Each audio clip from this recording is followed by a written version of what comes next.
Hey guys, it's Cubby. Yesterday I posted a thing on Facebook. It was a very long post, and it was how gaming saved my life.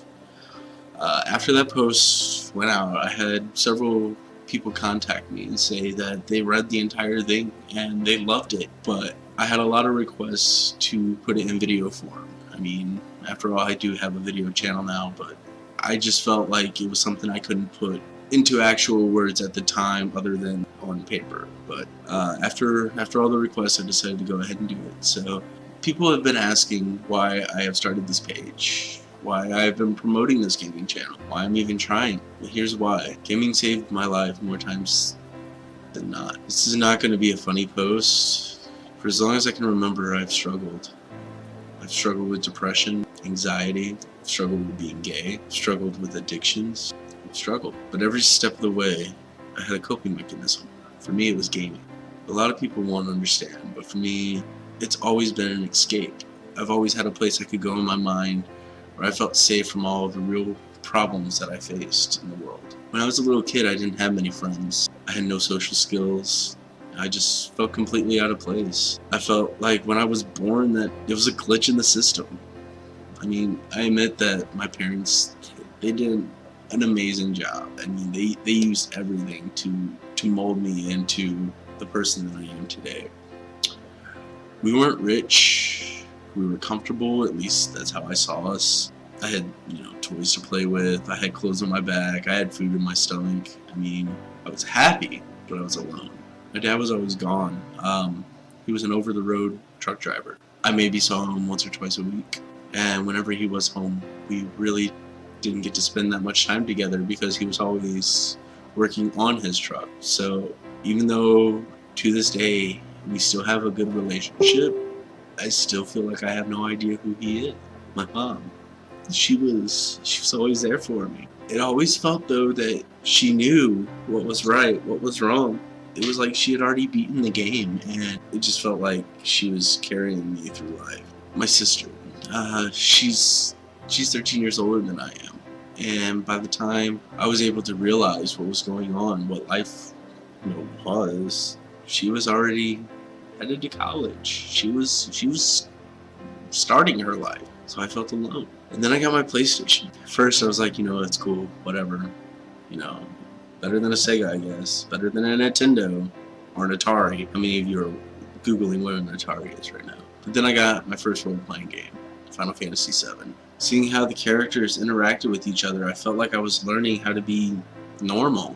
Something that up until that point in my life, I really had never felt before. I've known since I can remember that I was gay, but I felt like I always had to hide it because it wasn't normal.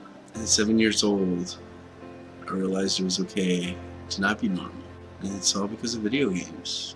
Let's be honest, if it hadn't been for Cloud dressing up in drag, I never would have came to that realization myself. So let's go ahead and skip ahead to 2002. It felt like my world had shattered.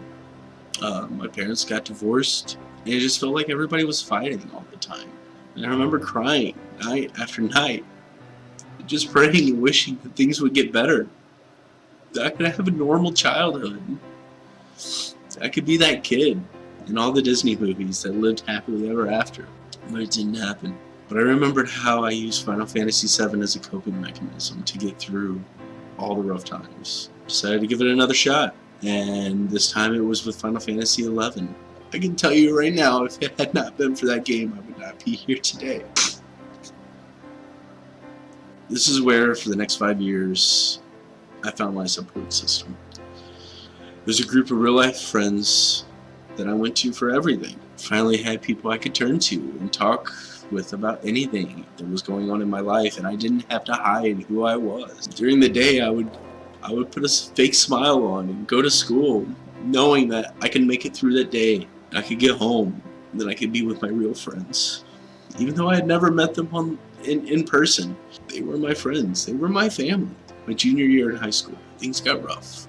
I had fallen in love with my best friend at the time, which was not a good thing because, he was a guy, I was a guy. We lived in a very small town, full of judgment. And it hurt knowing that I couldn't be who I was. I had to cry my eyes out to a keyboard, to these people that I had never met in person. That was what I used to get through the days. I had to live a lie. It almost killed me. I've never admitted this, but I did try to take my own life. I just felt like I wasn't strong enough to handle the world anymore, and I didn't want to. But apparently I was strong enough, because the doctor said that I should have been dead. But I walked out of that hospital with my own 2 feet on the shoulders of my family. And it was a wake-up call. I returned to school after going through probably the hardest experience of my life, and I had to listen to all the stuff that people were saying behind my back, to my face even. I mean, I would walk down the hallways and I could just hear them talking about me. Even a couple times people to my face would call me a faggot, knock my books out of my hands. It wasn't easy. Every day I went home from school, I logged on to my game, I talked to my friends, my real friends. They had my back. They were the people that actually blew my phone up whenever they heard what had happened. Whenever they found out I was in the hospital. You know how many people from school called me whenever they heard? Not a single one. Not a single person that I had spent 8 hours a day with give a crap. That I felt like I had no other option than to take my own life. So I made myself a deal that I would get through graduation, I would get through school, and after I finished, I would go and I would meet people that I would call my friends. And that's exactly what I did. And that was when my life changed permanently. It was an awful drive.